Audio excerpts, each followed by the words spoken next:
Welcome to my kitchen. My name is Ruby. I'm going to demonstrate how to make pie crust. We're going to make enough just for one apple pie and then put the pie together.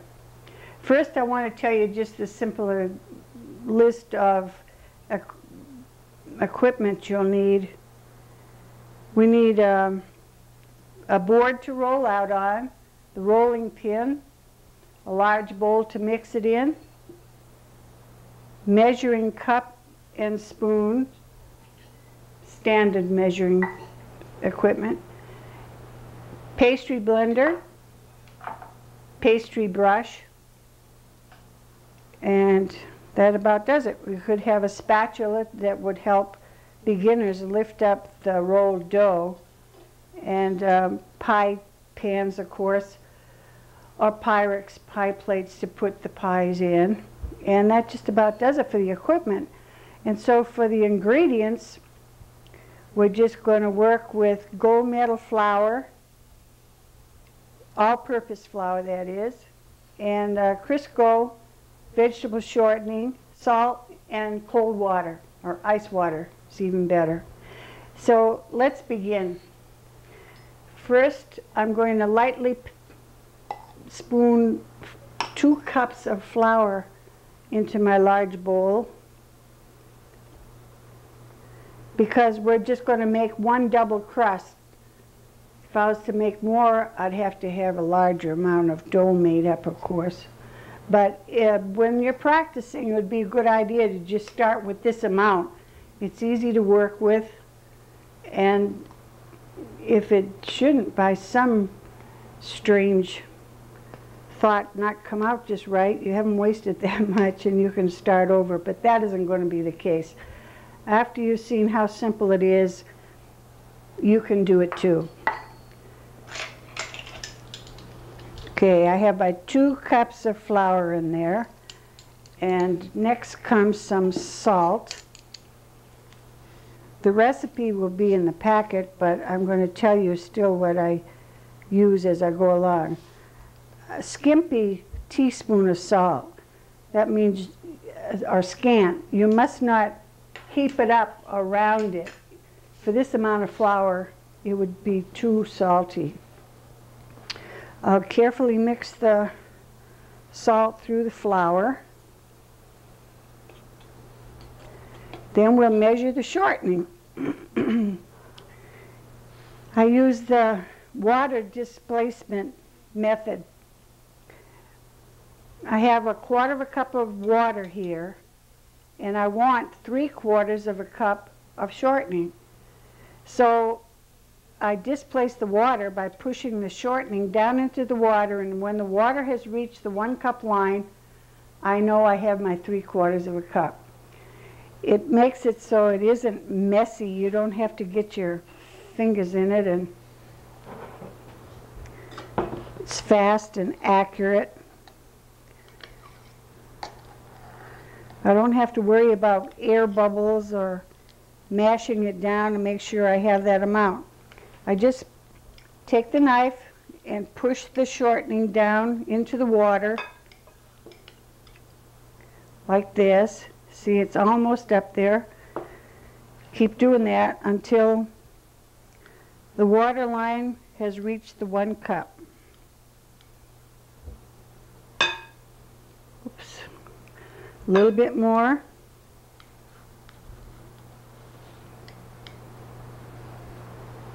There we have it. I'm going to drain off the water. Just shift the shortening to one side of the cup and hold it until you feel sure you've drained all of it off. There'll be a few drops, but that won't matter. Add it to the flour.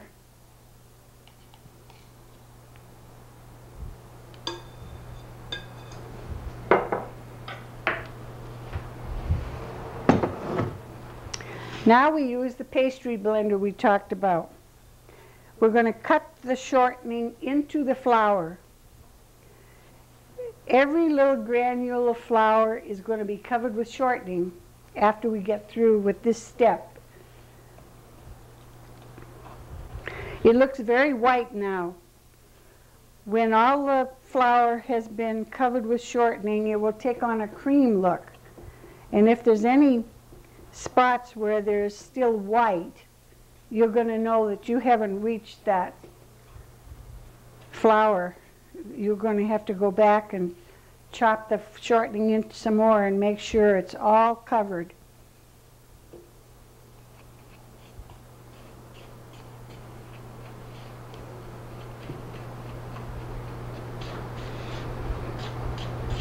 When it's finished, it will look like coarse meal. I will show you what it looks like when I've finished this step. This is a good tool for that because it has all these blades. This one has 6 blades across, so 6 blades are cutting at one time every time I press down.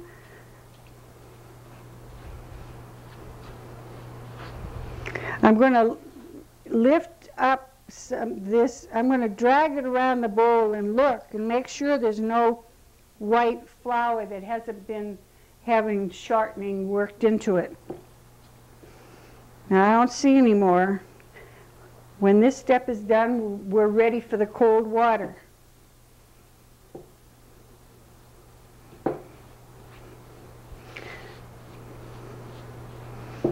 When anybody can make a flaky pie crust, there's no limit to the fillings that they can use. I've heard people say, oh, I just miss the certain kind of pie my mother used to make or my grandmother used to make, but I can't make the pie crust. Well, once you can make the pie crust, the sky's the limit. All the cookbooks are just full of wonderful recipes, but they all start out saying, first make enough crust for a double crust pie or for the baked shell. Well, this lesson is supposed to let you see how easy it is to get that crust so that you can go on and make your favorite filling. The shortening is well worked into the flour now. All the flour has, the whole mixture is taken on sort of a cream color. I don't know why that happens, but it sure does, and there's no flour left that hasn't been worked with the shortening. I'm going to put some of it out on this pie plate just so you can see the consistency of it. Maybe the camera can pick that up. It looks like crumbs. See how different than just plain flour? Now let's return that to the bowl and get the water in there. The water is what's going to bind it together. Too much water is a big mistake because it's going to make it tough. Too little water, you think, well, if water makes it tough, let's put a little tiny bit in. Then we'll be safe. That doesn't work either because if it's too dry, you can't handle it. It will crack when you're rolling it out. I'll just smooth. Every pie crust recipe you read will tell you make a little well.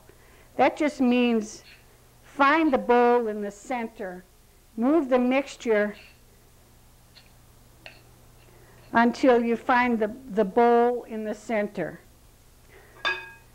Then add a very small amount. 1/4 cup of water is equal to 4 tablespoons of water. About 1 tablespoon of water at a time is enough to add. You have to kind of creep up on it with the water. Stir in a small amount at a time. So I've added my 1 tablespoon of water out of the 1/4 cup, and I'm tossing the mixture all around to dampen it.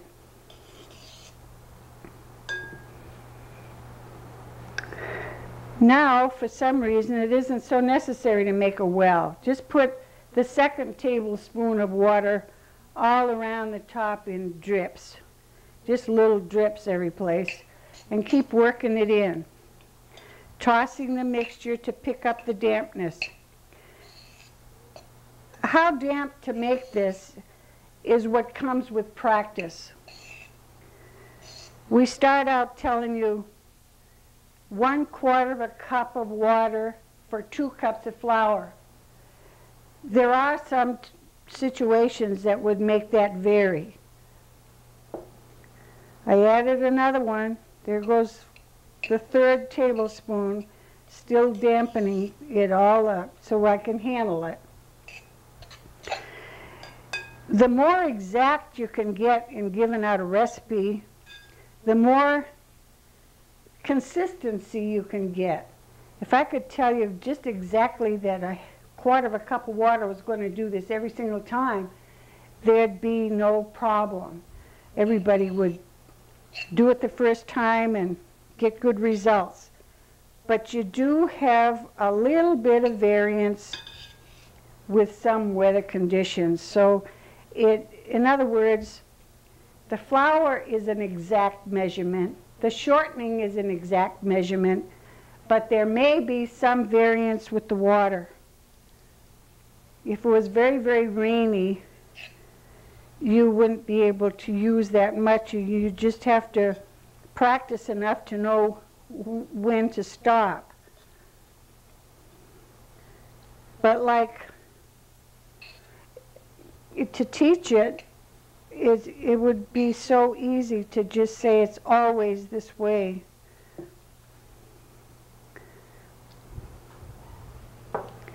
However, if you found that you've gone overboard a little bit and for some reason it did not need all the water you gave it, you could put a little more on your flour on your board when you're rolling it out and compensate for that.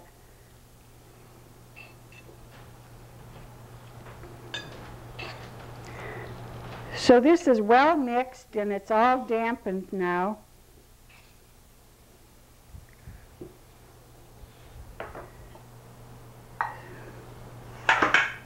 So I'll just flour the board up and we'll start to roll.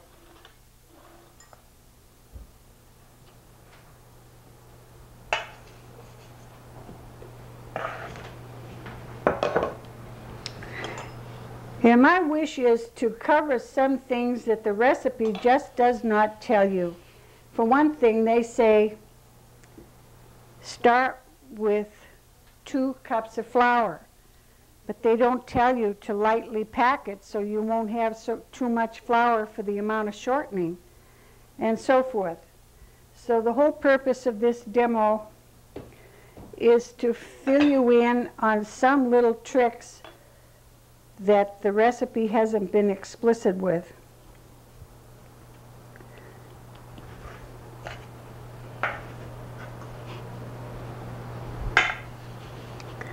Now with the 2 cups of flour, we have enough for 1 top and 1 bottom for our apple pie.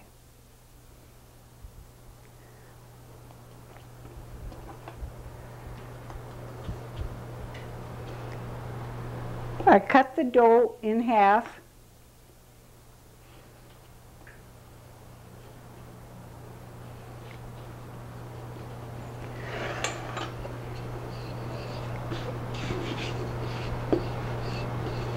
Always roll the dough. Never, never stretch it because it's going to find its way back to the original size